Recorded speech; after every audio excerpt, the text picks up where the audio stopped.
業輕舟去，人隔萬重山脈，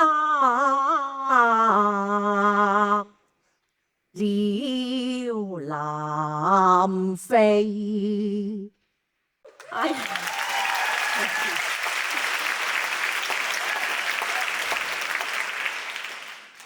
I didn't choose Cantonese Opera. Cantonese Opera chose me. I am a professional Cantonese Opera performer and the founder of Shan Opera. Before the age of 12, I had no idea what Cantonese Opera was. I went into my first class completely clueless. I was only there because my mom had signed me up for a class just so I could perform for the elderly during Chinese New Year. To be honest, I don't remember much from the first class, except that I just wanted to go home.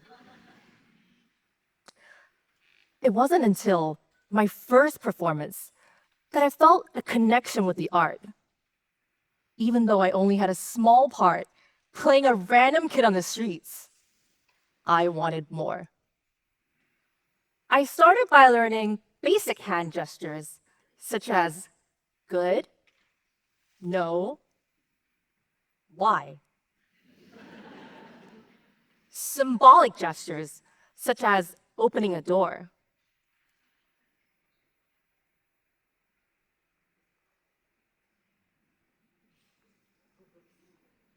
Emotional gestures, such as heartbreak.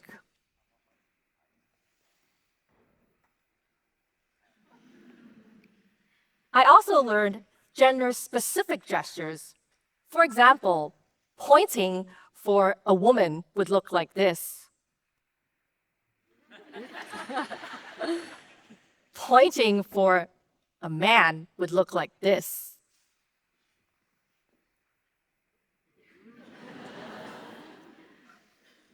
I use the male gestures because on stage, I've always played the male roles. We have the freedom to choose the roles we want to play on stage. I always thought the male roles were more charismatic, and I didn't have to sing in a high-pitched voice. I would train with kids my age once a week, and the training is tougher than you might imagine. I remember breaking into tears after getting terrible chafing from wearing large flags attached to poles on my back for 3 hours straight.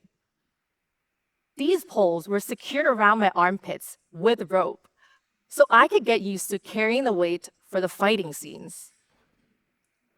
As for one of my earlier performances, I had to wear this extremely tight hairpiece. For one of the scenes, I had to spin this hairpiece at least 20 times to show my character's emotions. The weight of the hair, the movement of the head, the bright lights, and my nerves caused me to throw up right after the performance. All in all, I can confirm the Chinese idiom, 台上1分鐘，台下10年功. 1 minute on stage, 10 years of hard work off stage. I can say this applies to every Chinese opera performer. Despite all the difficulties in learning and training, there was something about it that kept me going back for more. Perhaps it was the adrenaline or the cheer and applause that captured me. I wasn't sure. Before I dive in any deeper, I'm sure a lot of you are wondering, what is Cantonese opera? What makes it different from other operas? It's like a Broadway musical, more traditional with acrobatics and martial arts.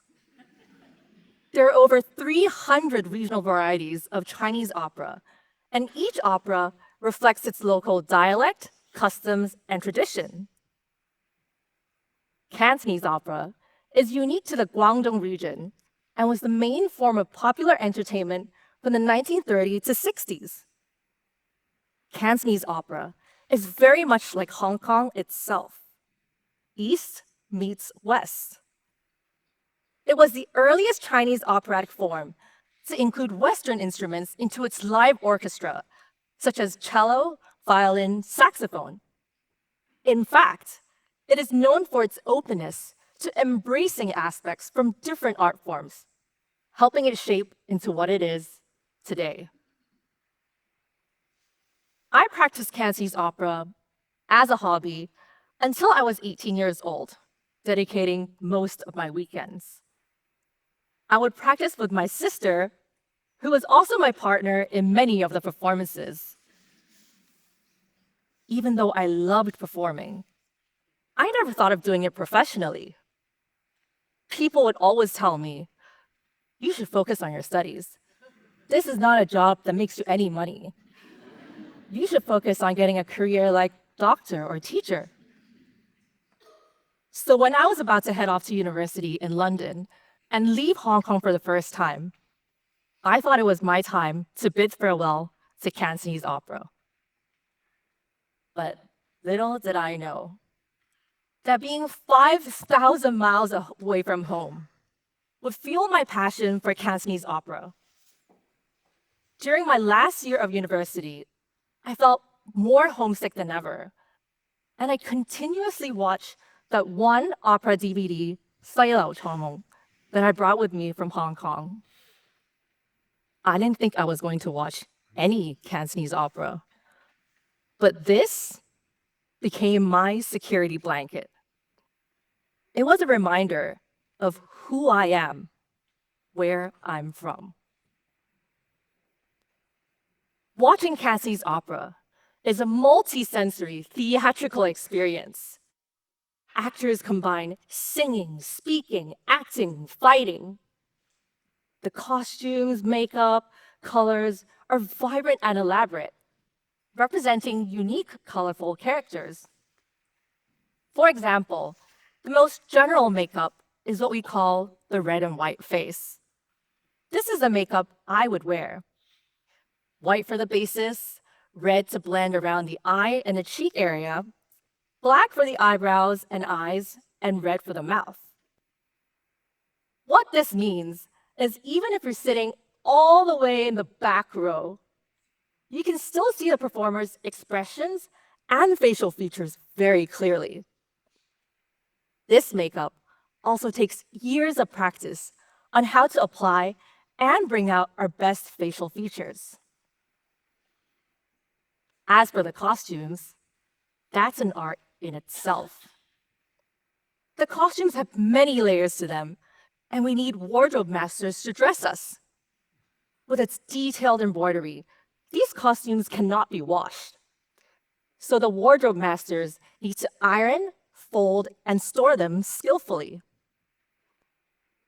All of this together, combined with the precise movements and gestures that we spend years training for, brings each character and storytelling to life. What Cantonese opera gave me was a sense of home and identity. After graduation, I came back to Hong Kong to further study education. But I realized I wasn't ready to give up on Cantonese opera. So I jumped at the chance to study at the Hong Kong Academy for Performing Arts. As a young Cantonese opera performer today, I want to play an active role in preserving the art form, passing it from current to future generations. But what I really hope for is for everyone to be able to see how traditional arts and culture can impact our sense of identity. It allows us to connect with our family and the roots of our heritage, no matter how far or close you are from home. For many older enthusiasts who used to listen to Cantonese opera on the radio, today, a performance reminds them of their parents who have passed away, or brings up memories of their childhood. For some, their parents or grandparents brought them to a show when they were kids. My dad even told me that he would use blankets to mimic the costumes during playtime with his siblings. The nostalgia creates everlasting ties to memory of loved ones and childhood. Of course, not everyone feels this way. I often hear, oh, it's too long, boring, it's too traditional, conservative, it's for the older audience. Some of this may be true. It is long. The audience base is older. It can be hard for me to hear because I love it. I disagree, however, with it being conservative and outdated. Let me tell you why. A lot of you may think Cantonese opera is static, like a relic of the past preserved in a museum. In fact, it is an active, evolving art. While maintaining its traditional basis, Cantonese opera has evolved over the years. There is a vast array of genres, ranging from historical stories, romance, comedy, drama, action. It's almost as extensive as your Netflix homepage. Some of our famous plays are adaptations of Western movies, stories, soundtracks, such as Waterloo Bridge, Shakespeare's Taming of the Shrew, Noah's Ark. And it's not just the stories that have evolved. With the help of technology, Cantonese opera performances are now immersive experiences, using 2D and 3D visuals to enhance the audience's emotions and senses, making classical plays easier for the modern audience to understand. Cantonese opera has the power to bridge the past and the future, creating strong ties with our roots, family, and community. It has the ability to create everlasting memories across generations and cultures. It preserves teachings and values that help shape us to navigate through life. I hope for each and every one of you here today, no matter where you're from, what your heritage is, that you are able to find meaning, connection, and a sense of identity within traditional arts and culture.